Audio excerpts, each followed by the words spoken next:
Good Monday afternoon, everybody. My name is Krista Holloman, a digital reporter here at News 10. I'm going to take you to East Lansing right now, where interim head football coach Harlon Barnett is speaking with the media following the Spartans' loss to Michigan on Saturday and looking ahead for a rebound when they travel to Minnesota this coming Saturday. Keep going.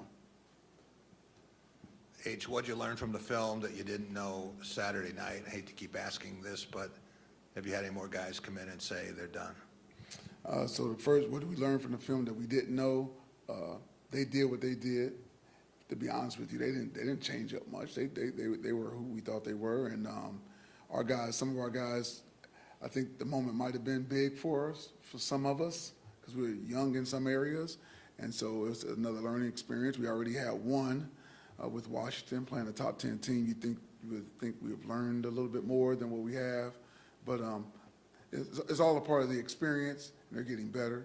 As far as your portal question, there may be one guy that hops in that came up and met with me today, and that young man is Simeon Barrow. And it wasn't like a big shock. We've been having discussions with him over the last several weeks, and he's been upfront and honest with us the whole time. So he's the young man that looking to possibly hop in there.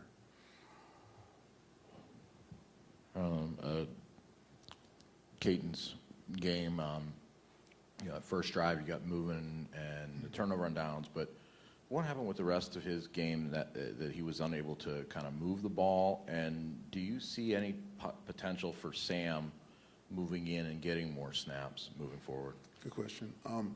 First of all, Katin, when we watch the quarterback play, you got to watch everything and make sure everything is what you're really seeing. You know what I mean? It's not always all just on the quarterback, I would say. That was the second game. He played really, really good in the Rutgers game, I think, and then, not quite as well this last game, but, it's not always all on him. He needs his teammates to step up and do their jobs as well. And so he's still our guy. Is there opportunity for Sam? Sure, there's opportunity player. And we're going to continue to evaluate it and look at it throughout the course of this week and just see where that goes. But Katin is still the starting quarterback. Harlan, I wanted to ask you about Sam too. Has he sort of indicated, or is there the assumption like he's good to play throughout?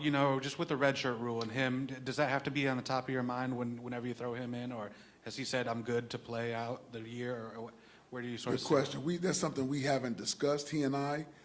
But I think he is. The young man just loves to play football, and so I haven't heard anything where he's thinking about redshirting or anything like that.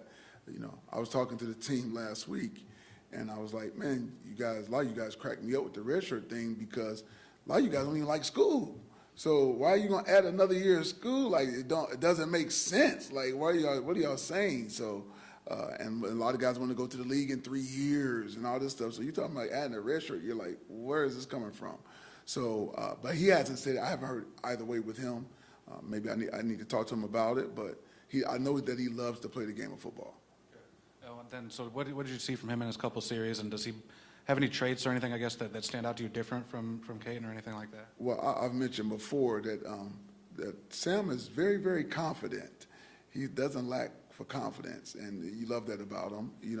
Not that the other guys aren't, but he's a confident young man, believes in his abilities. As you can see, he can run it, he can throw it, and a really good football player. So we'll see where that leads.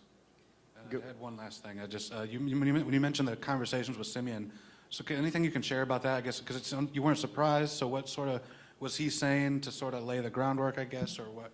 Where were his thoughts? I guess on what went into all this, if he was sort of bringing it up previously. I got you. I like to keep the private conversations. That's okay. So going into Minnesota, obviously a little bit different team than last year, but what did you learn from the way that game transpired a year ago? Well, they're good. They can run the football. RPOs offer the run action, so that was their game, especially last year versus us. And they're still trying to do it again this year, although they have a different quarterback. We're going to defensively, I'm coming from a defensive perspective, against their offense, you're going to see a lot of the same things. Got a good running game, good quarterbacks and receivers that understand the the whole system. And then on defense, they're gonna crowd the line of scrimmage and force you to throw the ball, you know, and try to stop the run. So, good team, well-coached team, and Coach Flex has been there for a while, and he has his system in place, and they know what he wants, and they try to get it done. Two things, Harlan. First of all, on Saturday, and I'll put it to bed, did it catch your attention at all that Michigan elected not to take a knee and scored another touchdown with 8 seconds left? I told our guys on the headsets, I say, they're trying to score. I said that multiple plays. They're not, I'm not surprised. Not at all. Will you remember it? Definitely. I'll always remember it. I'll remember everything about that game. You've talked about how your team has responded. How about Harlon Barnett? This is 5 in a row. You've had a couple of gut-wrenching losses, and now this. I see you're still standing, but how are you holding up? Thank you, Fred, for asking. I'm holding up. The 24-hour rule, I try to hold to that. Sometimes it may go to 28, 29, but I'm good today. I'm good. I get a lot of people asking me that. I'm good. I'm one of those people, man, that, you know, to just keep fighting. That's all I know. I'll never give up, you know. And so I'm gonna keep coming. You have to kill me to stop me. So that's the only way I look at it, and that's how I try to get our team to be. And we're gonna keep coming back, bouncing back, and giving everything that we got. It's not easy, because I hate losing. But it's a process that we're currently going through. No excuses, and we're going to go out there and try to get a win against Minnesota this weekend. Is it tough for your staff, too, when they don't know their futures beyond the next 5 weeks? I'm sure it is for them and their families. You know, it depends. From my personal perspective, you know, it's your source. So I know who my source is. So I never, you know, I never really get too stressed out about anything like that, because he's taken care of me so long for so many years and so through so many things that, man, God off the chain. So that's how I personally approach it. I can't speak for everybody, but I know that he will cover us all. I'm praying for everybody and their families on our staff always, and that he continues to provide and protect for each one of them. Harlan, there's no doubt that this team has fight, and statistically on the road, you guys lost by 10 at Iowa, even though the game was a little bit closer than that, and 3 by Rutgers when you guys lost at Rutgers. So you got another opportunity coming up this weekend. What's the message for that going into that? And is there any factors going on the road? What are you telling your team going into this game, and that when you're knocking on the door for a win? Well, we still have to finish. I'm gonna stick with the same thing. I'm gonna still say discipline. Everybody doing their job, and part of doing your job is pre-snap communication, post-snap communication, all of that. And then we talk about special teams, maximum effort, offense score, defense 3-and-out takeaway, and then finish. We have to finish, and so we'll continue to pound that into them.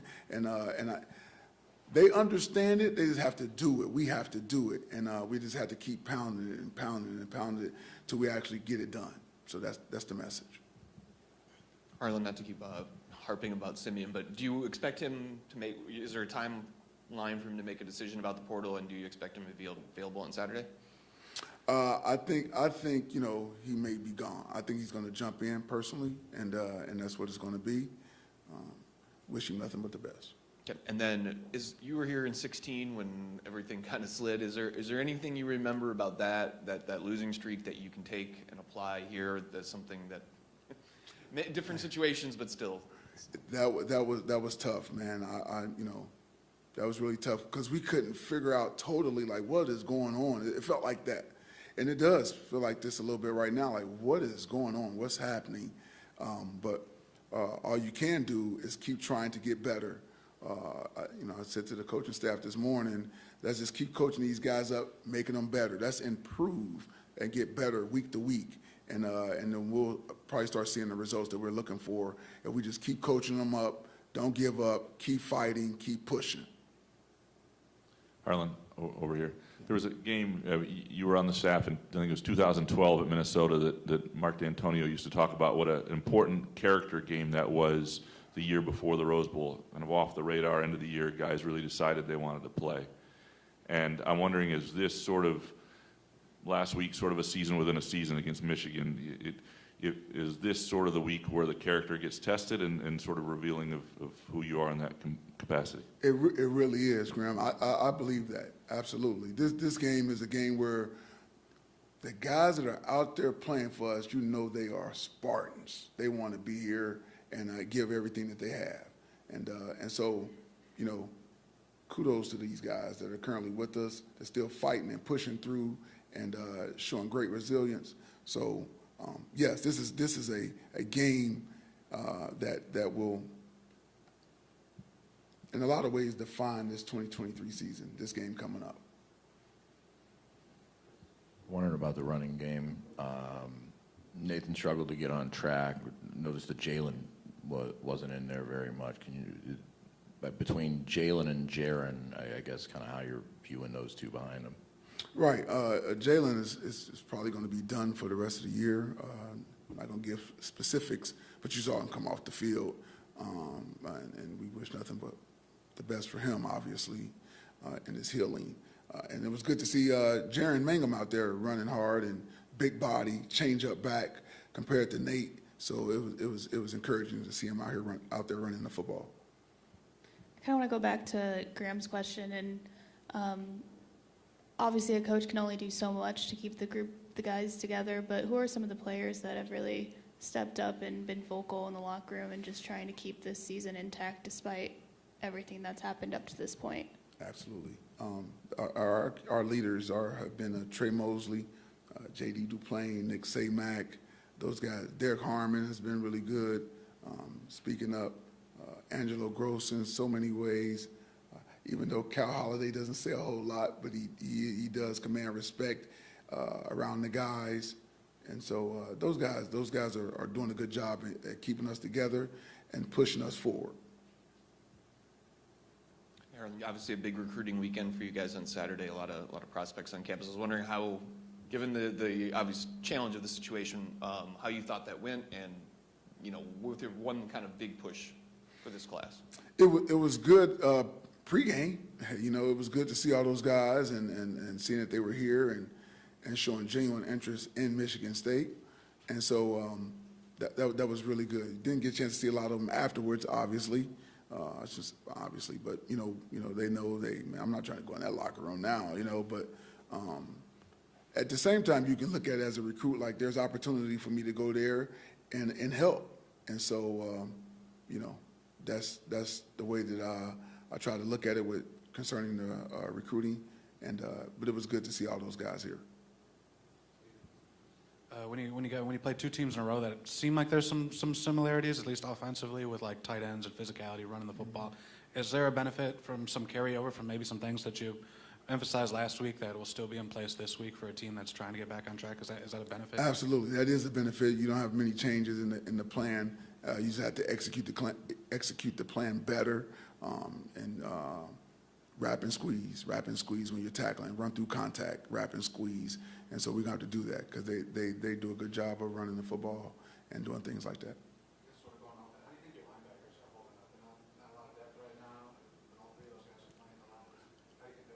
They're holding up well. They're doing a good job, and we try to take care of them throughout the course of the week.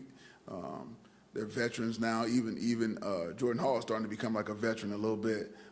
But we try to take as much pounding off of them as possible, especially during this time of the year. And so they're smart. They understand. They're still getting reps out there and doing a good job for us. So keep praying for health. You mentioned about Nick being a leader. I don't know if you saw the video of him giving a salute to the crowd with two fingers. Not quite. But, between him and Spencer, I mean, there's obvious frustration there. I guess first, have you addressed any of the frustration with those guys and others? And I don't know with Spencer's penalty, does he have to miss a half? Is that not like targeting for the flagrant, or is it because it happened in the second half, or is that a situation where he'll be eligible right away? Haven't heard either way yet, to be honest with you. And like you said, not that it's an excuse, because it's not. we got to be able to keep our cool. We have talked about, keeping your cool and when you get frustrated, because that's life. That's going to happen in life, and you can't get all emotional. Can't operate off of emotions. And so that was a life lesson for those guys, and I believe that they received it. H, some things you can control, some things you can't, but it's very fine line, thin margin for error. With the 3 penalties in the 2 plays back to back, you tell your guys that there's no way you can win any game with that. No question. It was like 40 yards, so yeah, we cannot. They understand that. Like I said I think it was Saturday after the game, we had 11 versus Washington, if I'm not mistaken, and they had another 11 versus these guys, and both top 10 teams. You can't do that. You cannot do that. You got to be able to rise to the occasion and play disciplined football, physical and discipline. That's what we talked about, being disciplined and physical throughout the entire game, and we just didn't do it. We just didn't do it. No excuses. We have to get better at it. Got to get better at it.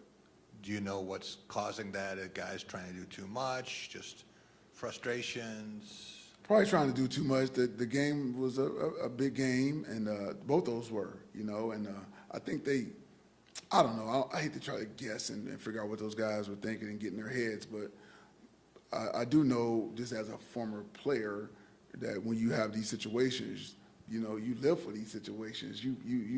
This is why you do what you do. You don't come here to play Little Sisters of the Poor, right? You come here to play in games like this past weekend and the Washington game. And so when those times come, it should bring a smile on your face, enthusiasm, excitement, passion, all of that. And then being able to play a smart, physical, tough, disciplined football game. That's what you should be able to play. And so our guys are learning. We're young in some areas, and hopefully all this experience will pay off in the future. You've had some attrition at the defensive tackle position now with Simeon out. Can you talk about what's left and how you go against this physical run team? Who do you have there at second string, and what's that looking like depth-wise? Yep.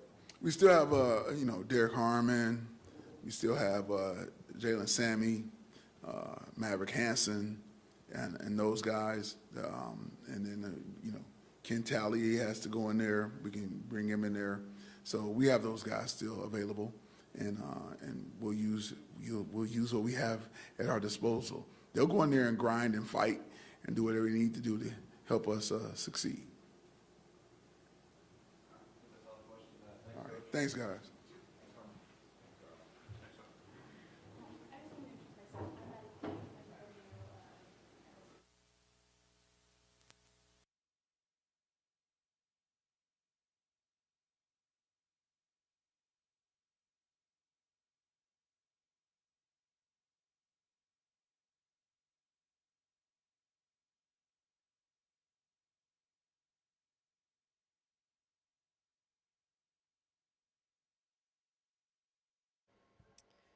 All right, that was Harlon Barnett speaking on the Spartans' loss to Michigan. And looking ahead to next weekend's road trip to Minnesota, our Joey Ellis was there. He will have more on this coming up a little bit later in our 90 minutes of news. This starts with First at 5. We hope to see you then.